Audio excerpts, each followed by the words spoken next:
Hello everybody, I hope you're enjoying the show. We're gonna start in a moment. So obviously I've been born and raised in Serbia, in Novi Sad, so a lot of people here actually know me and know my story. So my task today is to inspire you and to tell you how we did what we did. And so I just want to ask you, do you want to see a few movies first about what our company does? Because a lot of people already know that, or just go to the talk straight away. So everybody who wants to see the movies, raise their hands. Okay, so we want to see the movies. The movies will never die. You know, many times they said the cinema is gonna die, but it's just never gonna die. Cinema is a cockroach.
Thank you so much. Okay, so in case you're wondering what we're doing, we're actually doing something. We're not just having fun. So we're making video games. We've been in the business for 10 years. We have 350 people in 5 cities in Serbia. We do everything we do in Serbia. The only thing we outsource is voiceover because obviously we have an accent. So yeah, people from America, which is our primary market, would obviously know that, you know, it's people from Serbia speaking and not Americans. Okay, so that was how we do it, sort of. Maybe a bit more fun than it really is. And now I'm going to show you the actual products that we make, and then we can take it from there.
Thank you so much. So we'll get into that, like what kind of games those are and so on. And so before I actually move on to me speaking to you about how we did all of this, I want to show you two small movies which are actually ads, like HR ads for people. That's something I haven't noticed that companies have been doing in Serbia, and for us it was really good. So a lot more people actually get in touch with us once they see a video ad. So I just want to show you that as an example of, I don't know, thinking outside the box, which is always, I guess, good.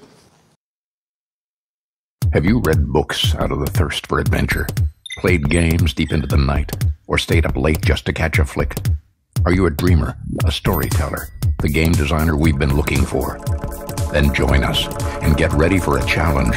Write stories as part of the team, pitch ideas, and guide concept artists through thick and thin to realize the team's vision. Keep the vast design documents up to date and see the idea turn into landscapes as it steams through the production lines. Work hard on interactions, puzzles, hidden objects, and other game elements. Use your wit to give them purpose. Iterate, change, and adapt the designs with production underway in order to create a unique experience for our players. Solve tons of problems across multiple projects, but keep an eye on the clock. Time's not your friend. Breathe life into imaginary worlds after countless hours of writing and editing. Congratulations. You just made a game. Now, let's start again. Let's create worlds together.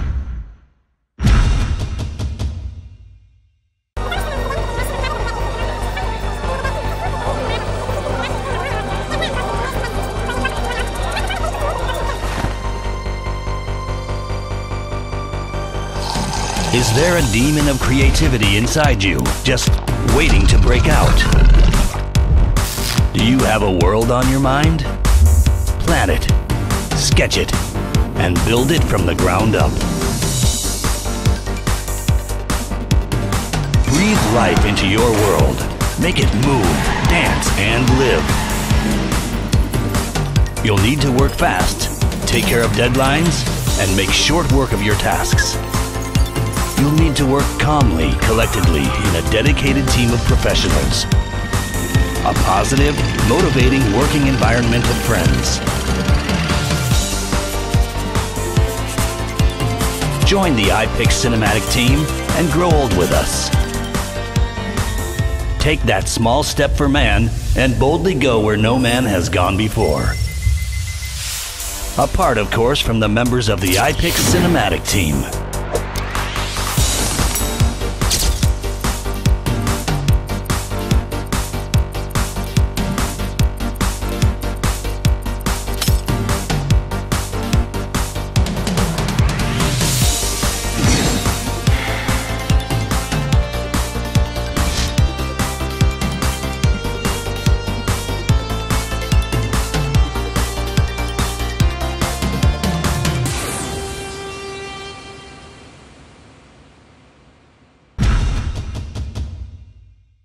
So just in case you're wondering, the music was also made right here. So all the music you've heard was made here, all the sound you heard was made here. So everything we do it locally in Serbia. Okay, that's working, great. So I'm gonna be short. The idea is to inspire you. I was recently at a conference in Vršac, www Vršac, which is really good. And I listened to a guy called, oh my God, yeah, Gary, right? Yeah, Gary Whiteman, sorry, my brain just got stuck there for a moment. Yeah, he's an amazing guy, and he said this amazing thing which really changed my perspective on how I look at things. And he said, like, there are no answers, there are only experiences. Which I guess means, like, I can't tell you how to be rich, how to be happy, how to be successful, how to find a perfect partner for your company or your life. But I can tell you my experience, and then you can try and figure it out on your, on your own. So I come from a company called Eipix, and I'm just gonna turn on my timer just in case. I want to be sure that I don't go overboard. Which has been around for 10 years. It started in Novi Sad, which is the city where we are at the moment. Basically, when I was 5, I got my first computer, which was a Commodore 128. So it wasn't a 64 edition, it was 128. It had a 5.25-inch floppy disk, which at the time was really crazy. It was super high-tech because everybody had cassettes. But actually, there were not that many games for Commodore 128, so it could boot in the 64 mode. So yeah, I was a geek right from the beginning. so to speak. But I was never really into programming and math and sciences. I was like maybe sort of bipolar, a bit crazy. I like the arts, you know, more, but then I really like technology. And so I couldn't make a game on my own. I was like, I want to make a game, but I just don't know how to do it. So basically, for the next many years, I was just going around and like, hey, do you want to make a game with me? That was pretty much how that was working out. And just another thing, I do speak a lot these days, and so I don't really have time to make all of these slides. So the guys from my company, they actually made them for me. And so there are random quotes all over this, and I'm just going to explain that as we go. I really do like quotes, and for those of you here who speak Serbian, jako volim narodne umotvorine. But I also like quotes from very famous people, and then the first thing that I can say, like a tip that I can give to you, is obviously read.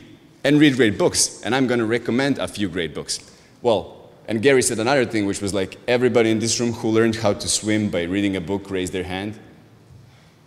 Right, so know that you can't really learn everything from books. So do read, but you know, you have to know that some things you just have to do for yourself. Anyway, this is a really good one. So even before like going into my story and how we did what we did, we can really sum it up in a few sentences. And this is one of them. Like, choose a job you love and you will never have to work a day in your life. And this is really true.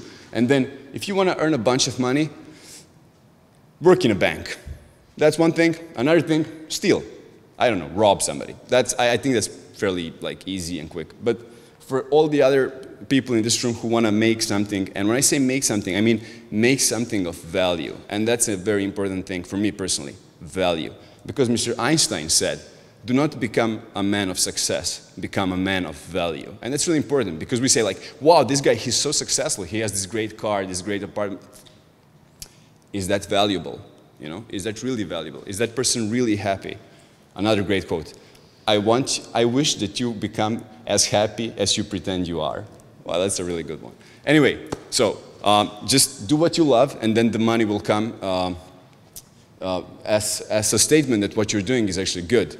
And if I just had a few like quick other things that I had to say, I'd be like, try to balance your life as much as you can, and that's going to be the hardest thing, I think, in your life. Like, how do I balance out work and private life, and you know, how do I balance anything? That's maybe the biggest question in life. And I don't have an answer for you. I'm just saying, like, because when you're aware that that is the biggest problem you face, then you know 50% of that is solved already because you're aware that that's a huge problem. And I would say, listen to your stomach, so listen to your gut. I think a lot of people say that. So you can try to, like, you know, best case scenario, worst case scenario, your math, your data-driven science, blah, blah, blah. But, you know, in the end of the day, if there was a way to make a hit, everybody would be making just hits. So you have to listen to your gut feeling, which I think is like a collection of your experiences so far, just on a subconscious level. And I mean, this is really important. A few years back, especially in America, it was like, you know, it doesn't matter what kind of person this guy is, but he's really good. He's a really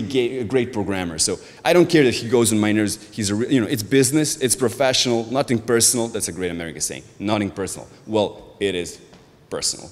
So if you have somebody in the team who is really annoying you and you're just not feeling that person, or your stomach is telling to you like, this is not gonna be good for us, just let go of that person. That's my suggestion to you, because negative energy can really propagate really fast. So that person might actually write a few lines of code which are really good, but then everybody else in the team is going to be really disturbed by that person. So, and even I think in corporate America that's changing. So everybody, there's a book like the No Asshole Rule, I think, like the No Asshole Company. So yeah, check that out. Actually, I said I'm going to recommend a few great books. So book number 1, Masters of Private Equity and Venture Capital. That's an amazing book. And why is it amazing? Because it wasn't written by somebody who wants to give you answers like, hey, this is the way to do it. This is the way to make a great company. No, it's a book written by the biggest investors in the industry today. Those are people that have 80 years or more. Those are people that made Intel, made Levis, made Apple, made like the biggest companies in the world. So I suggest you read that. And generally, I like to read books that are written by people who have achieved something amazing. And the other series of books would be at work books. So those are founders at work, European founders at work, venture capitalists at work, coders at work, and gamers at work. So do check those. Nobody's writing down. I guess you all guys have amazing memories, which is super cool.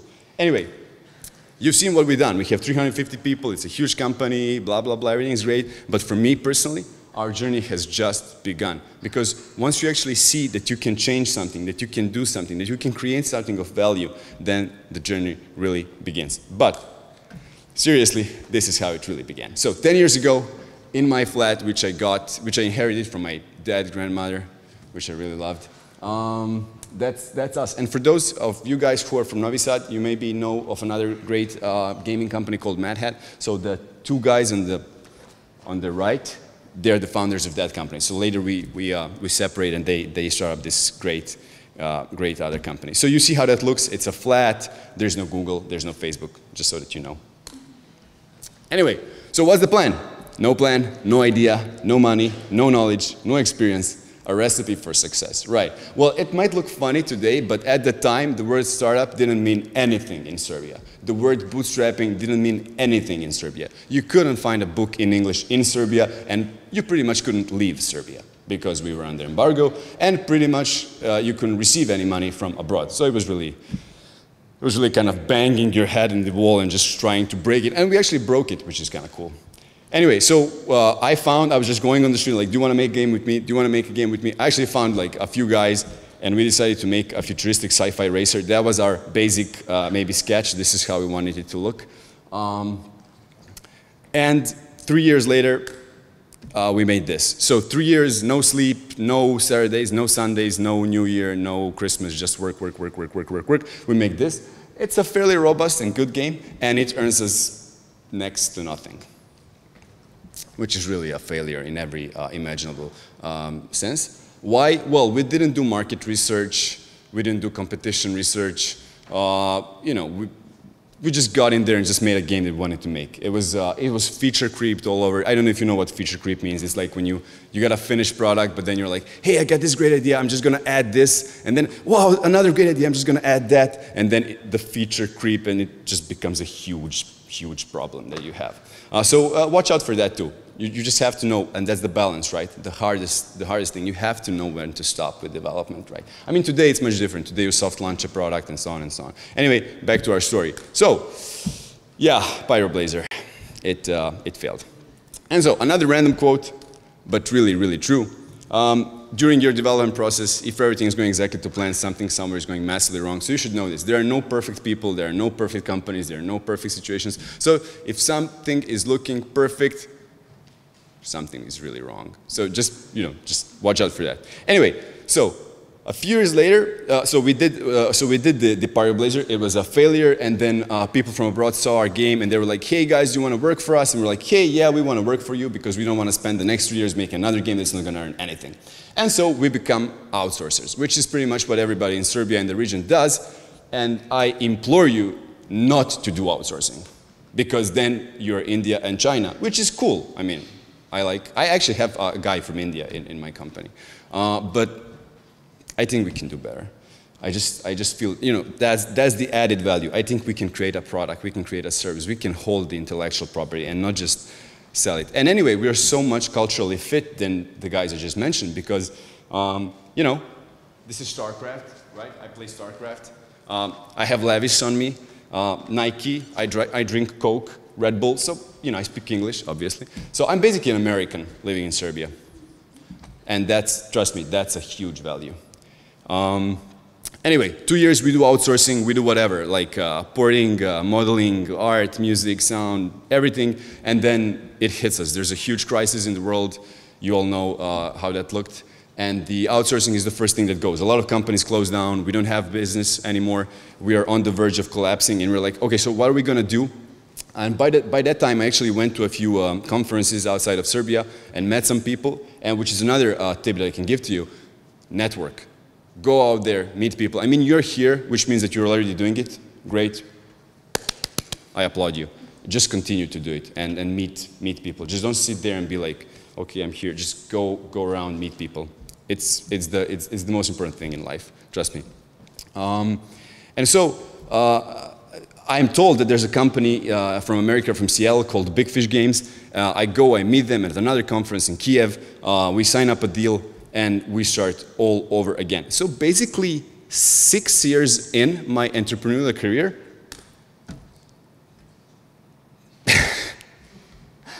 That's it, like me and those 3 guys in another flat of 20 square meters. So a failure again, damn. I mean, when I say this, it looks, I'm like, this guy doesn't know shit. Sorry. Anyway, so signed a lot of contracts, burned a lot of contracts. We met Big Fish. They gave us the chance to do 1 game for them. So the thing that they do is casual games. For those of you that don't know casual, it means that the games are made for people who are not like core professional users of computers or technology. It's usually women, usually older women, usually based in America and Europe. And so we make a game for them called Hopa. In Serbian, it's really funny, Hopa Cupa.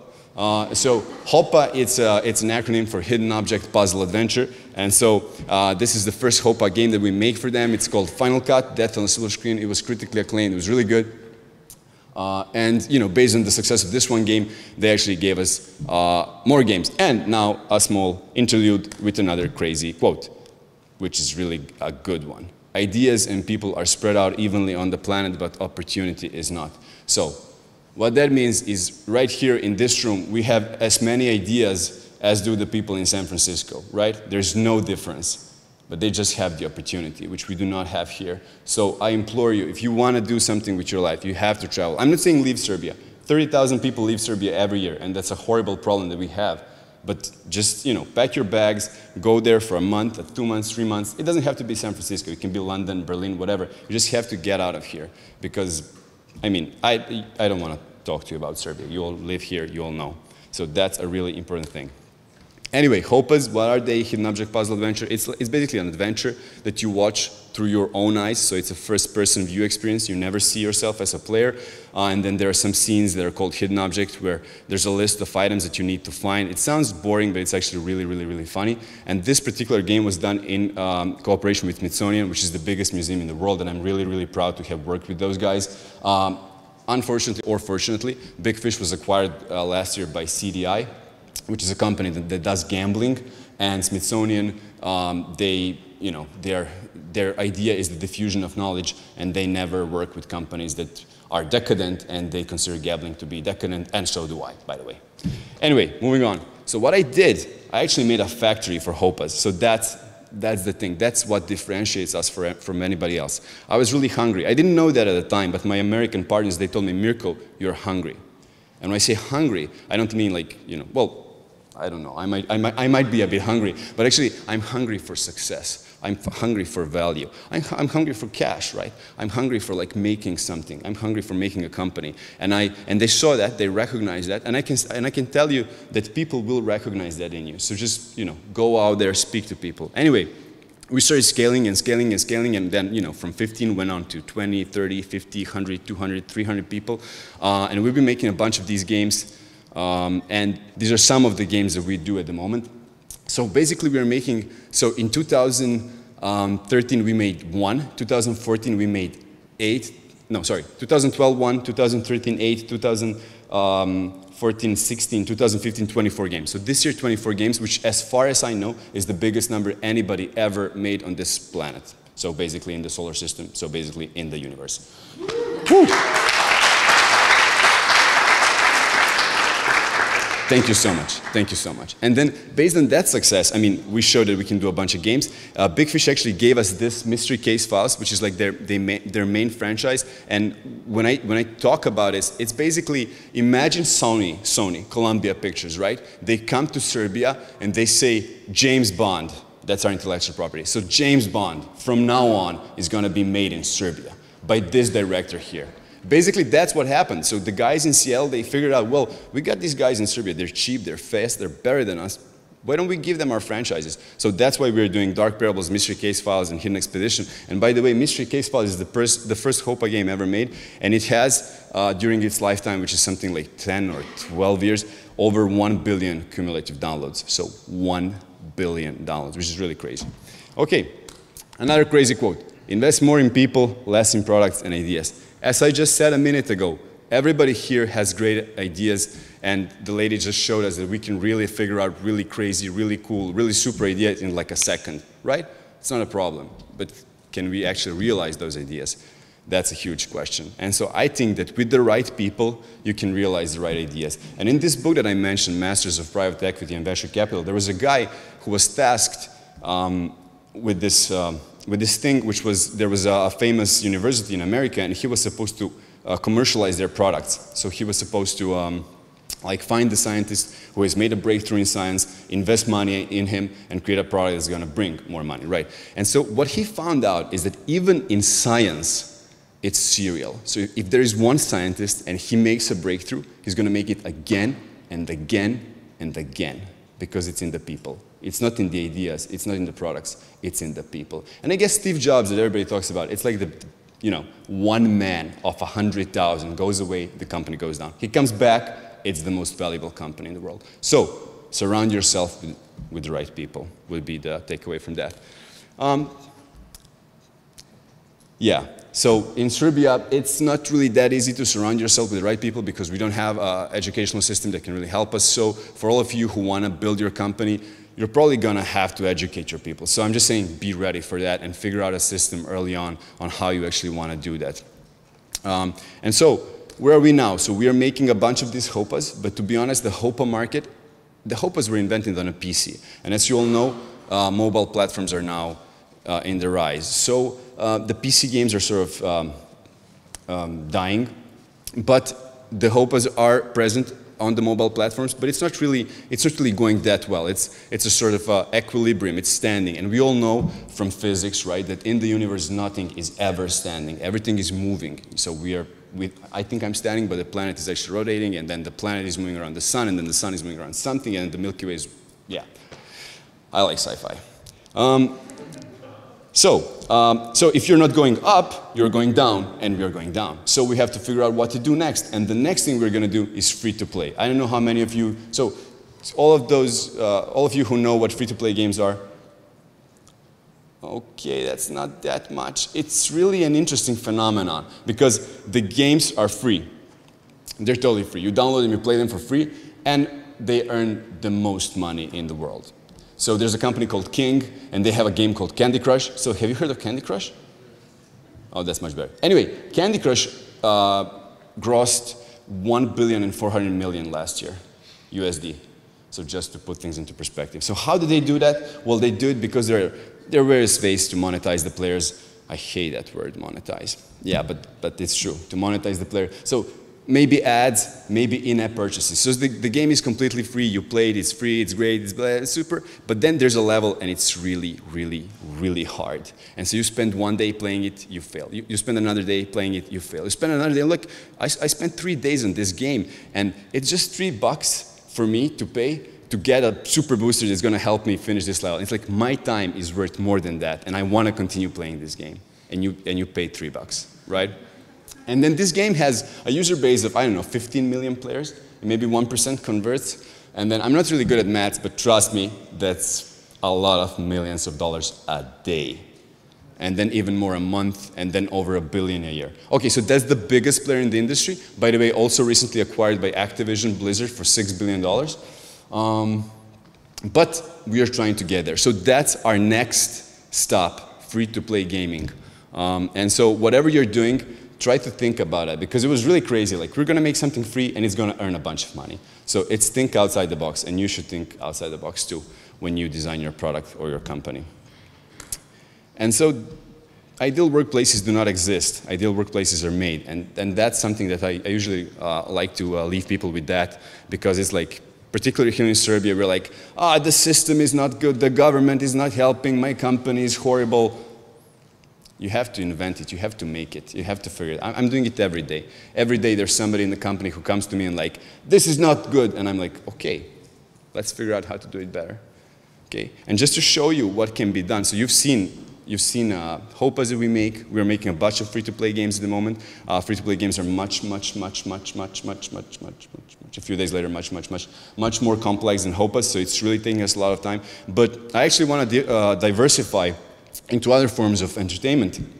And so the first thing that we're doing is graphic novels. So nobody has seen this, Chronicles of the Overworld. We're going to release this next year, and as far as I know, we're going to be the first Serbian graphic novel publisher that actually owns its own IP. And then from there, another quote that I really like is shoot for the moon, and even if you miss, you land among the stars. And then if you miss the moon and the stars, you can always come and work for us. Thank you so much.